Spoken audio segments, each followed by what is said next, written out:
Welcome second years once again in our class and a continuation of our class of related to letter. If you remember, while explaining the letter and all, I have given all the key points, everything to you, and then in the previous class we have got the explanation of blocked format and only the formal letter.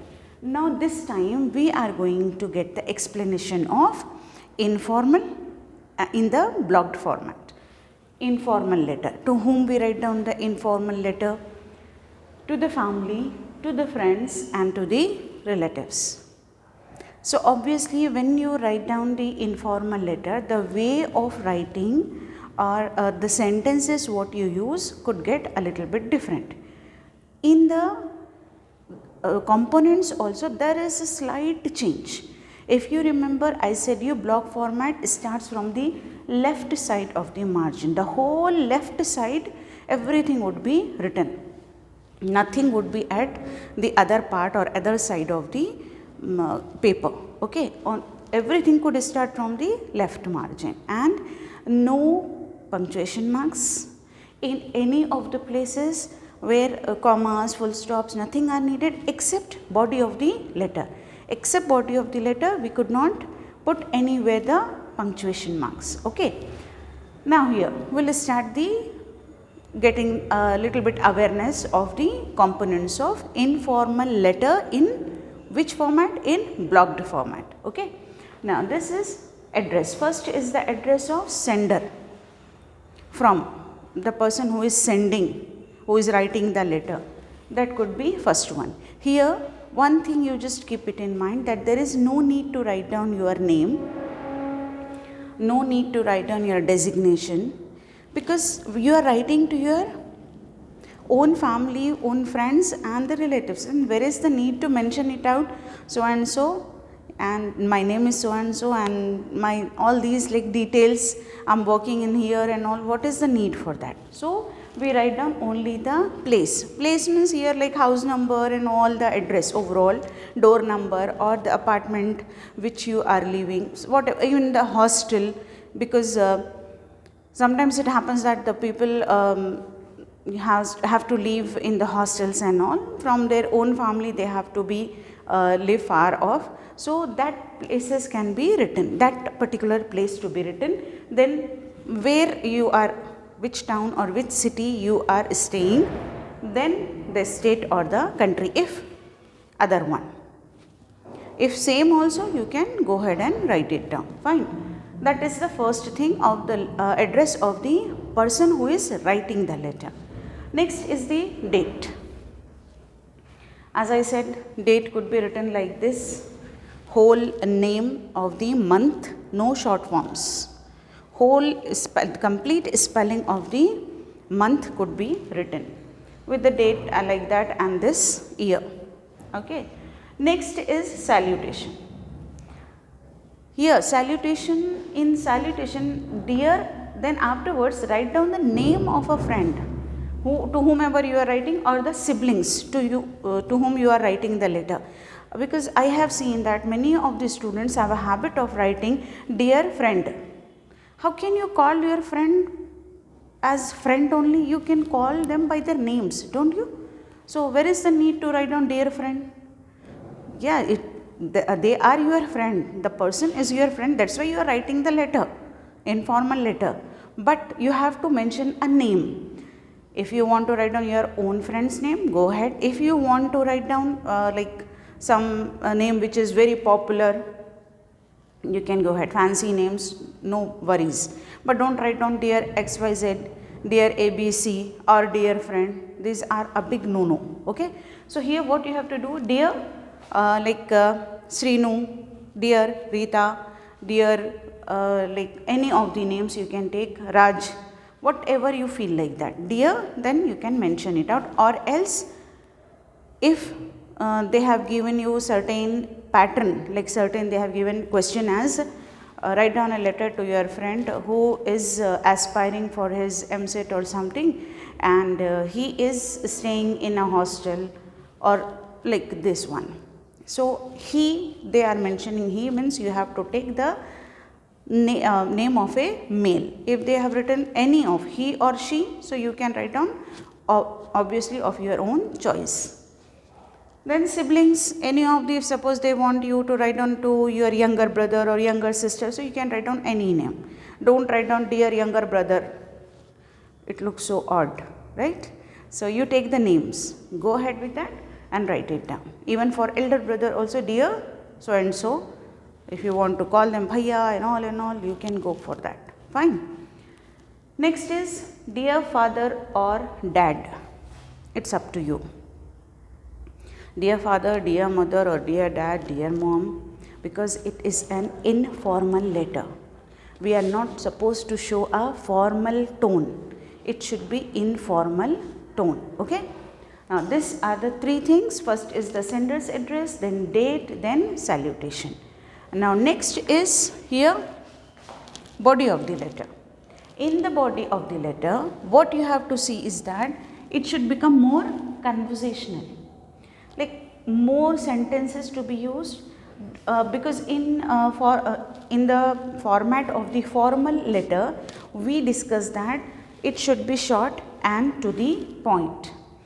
The matter to be like disclosed in such a way, like in the first para you can discuss immediately the point where you want to get the attention of the reader. Then in the second para you can write down the expected reaction or something. In the third para you can continue the same, or in two paras only you can finish it of the letter. But you have to be precise and to the point conversational tone into the letter. But here you can go for informal conversation and it can be more conversation. There is no need to stick the matter. You cannot talk directly to the, like in a formal way you cannot talk to the persons to whom you are writing the informal letter. So you have to mention, you have to maintain that. Next is 2 to 3 paras.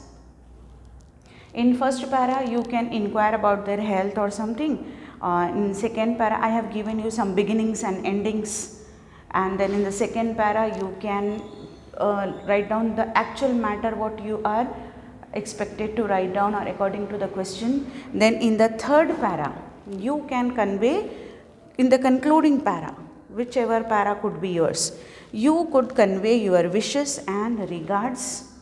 Convey my regards to mom, convey my wishes to younger ones, whatever it may be. Wishes, regards, and your anxiety to waiting for the reply. How you are so anxious to actually receive the letter in turn of them, like you need their letter back. That is the way to be shown, okay? Waiting for your reply, whatever it is there. Like I have given you a few endings and beginnings, so just take it out and you should include those in your last paras. Next is complimentary close. Here in complimentary close you can go for yours lovingly. Then here there is no need to put S. Your loving son or daughter. Don't write down yours. It is your loving son or daughter. Here we have written yours lovingly, yours affectionately, and once again remember it out, no apostrophe S, okay?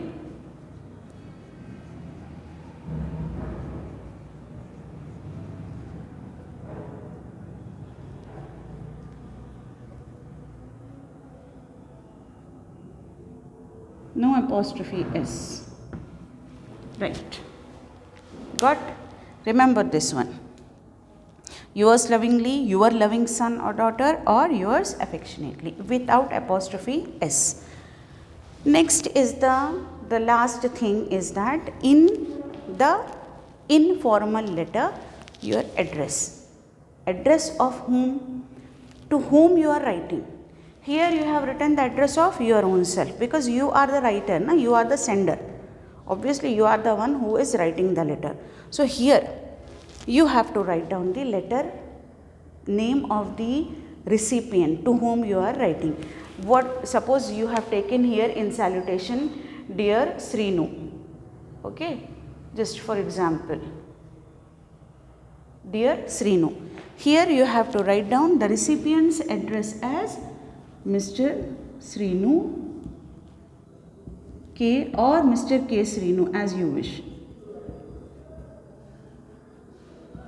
Okay, this could be your recipient's address.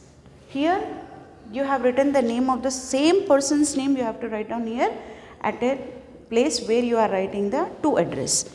Then name is total name, complete name here.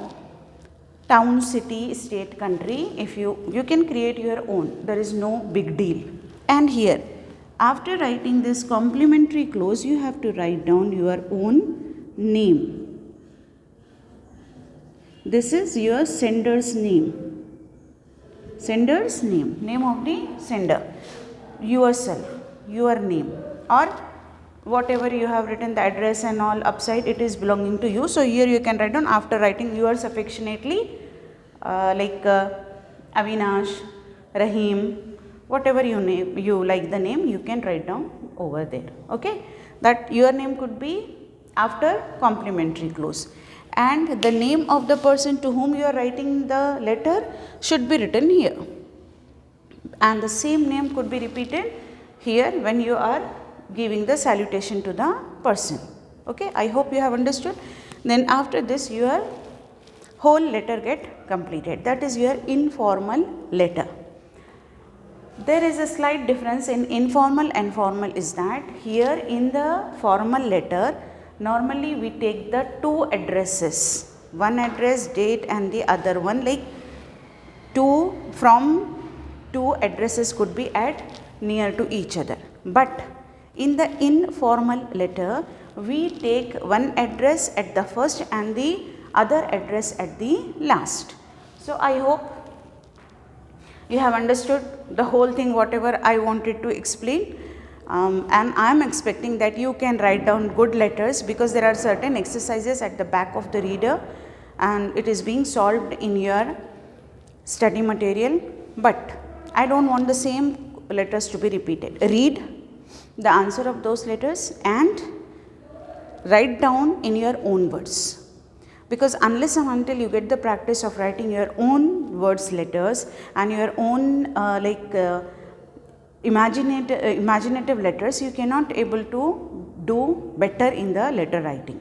And I expect you to must be in the better way or the best way in the letter writing. So inshallah, I hope we will meet in the next class with the other part of the grammar. Thank you.